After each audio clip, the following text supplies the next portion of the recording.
Bonjour à tous. Aujourd'hui, on plonge dans une histoire qui a changé à tout jamais notre regard sur l'industrie et sur l'environnement. C'est l'histoire de Minamata. Pour bien comprendre, il faut s'imaginer Minamata à l'époque. C'était ce qu'on appelle une jokamachi, une sorte de ville-usine. Son cœur, son centre névralgique, c'était l'usine de la Chisso Corporation. L'économie, les emplois, la vie de tous les jours, tout, absolument tout, tournait autour de cette entreprise. Et voilà la question centrale, la question terrible qui va nous guider. Que se passe-t-il quand la source de votre vie devient aussi la source de votre mort? C'est un drame qui a forcé toute une communauté, et puis le monde entier, à ouvrir les yeux. Voyons ensemble comment cette catastrophe s'est nouée. Avant que la vérité n'éclate au grand jour, il y a eu des années de mystère et d'angoisse. L'ennemi était là, mais il était invisible et surtout incompris. Tout a commencé de manière assez insidieuse. D'abord, ce sont les chats. Ils sont devenus comme fous, ils avaient des convulsions, les gens appelaient ça la maladie du chat dansant. Et puis, chose très étrange, ils finissaient par se jeter dans la mer. Ensuite, en 1956, les mêmes symptômes absolument terrifiants sont apparus chez les humains. Au début, on a cru à une épidémie, ce qui a isolé encore plus les premières victimes. Les autorités ont bien lancé une enquête, mais le mystère restait total. Essayez d'imaginer la peur. Des pêcheurs, des gens en pleine santé, qui perdaient soudain le contrôle de leur propre corps. Des difficultés à tenir des baguettes pour manger, des paroles qui devenaient tout d'un coup confuses, une vision qui se réduisait, comme si on regardait à travers un tunnel, et pour les cas les plus graves, c'était le coma, puis la mort. Et personne, absolument personne, ne savait pourquoi. Après des années dans le flou, la science va finalement réussir à mettre un nom sur le coupable. Ça a été un tournant décisif dans toute cette histoire. Le point crucial arrive en 1959. Des chercheurs de l'université de Kumamoto l'identifient enfin. La cause, c'est le méthylmercure. C'est un composé organique extrêmement toxique et il était déversé directement dans la baie avec les eaux usées de l'usine Chisso. Le poison s'est ensuite accumulé dans la chaîne alimentaire, les poissons, les crustacés, qui finissaient bien sûr dans les assiettes des habitants. La source du mal était identifiée, sans l'ombre d'un doute. On pourrait penser que l'histoire s'arrête là, non? La cause est trouvée, on arrête la pollution, on soigne les malades. Mais en réalité, c'est là que l'histoire prend une tournure encore plus sombre. La découverte scientifique n'a pas mis fin au drame. Au contraire, elle a déclenché une bataille sociale et politique qui allait durer des décennies.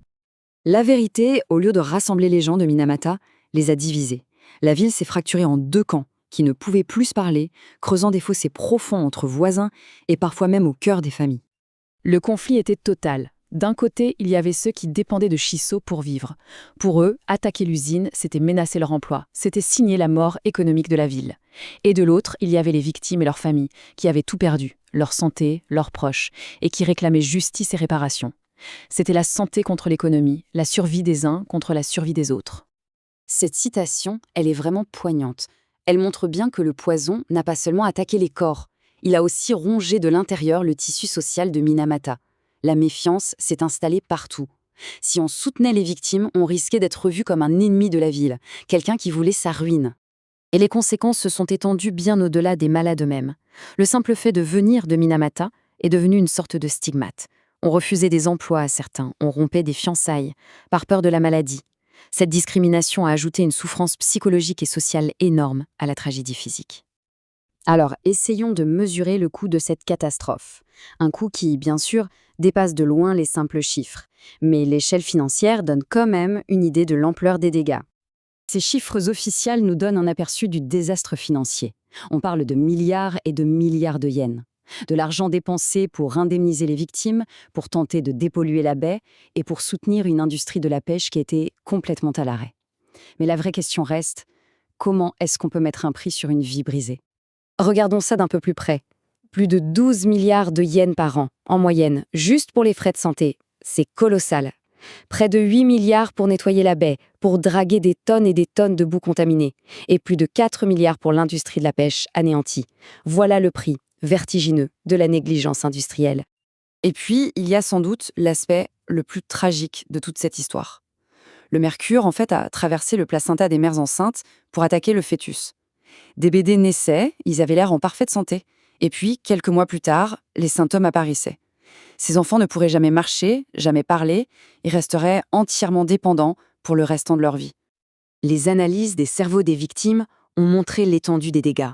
Le poison a mené une véritable opération de démolition ciblée. Le cervelet, qui contrôle nos mouvements et notre équilibre, était dévasté. La matière blanche, qui permet aux signaux nerveux de voyager vite, était mal formée. L'hippocampe, le siège de la mémoire, avait perdu ses neurones.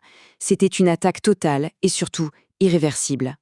Après le drame, la division, le deuil, est venu le temps de la reconstruction.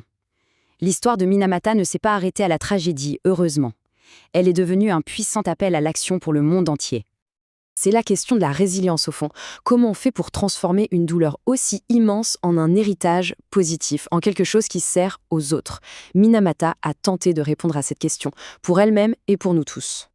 La guérison s'est faite par étapes. D'abord, un règlement politique, en 1995, pour enfin clore des décennies de batailles juridiques. Ensuite, un travail sur la communauté elle-même, avec le Moyai Naoshi, un concept qui veut dire « retisser les liens », pour reconstruire la confiance.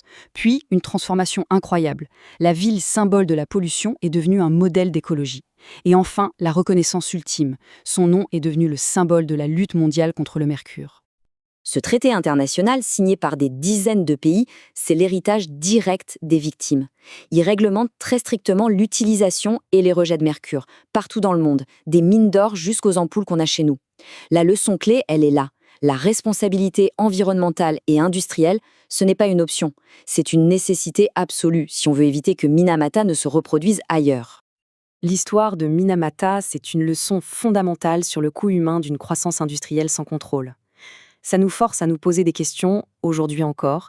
Quelles garanties avons-nous? Comment nos industries gèrent-elles leurs déchets? Avons-nous vraiment appris de ces erreurs du passé ou est-ce qu'on risque, un jour, de les répéter? La question reste ouverte.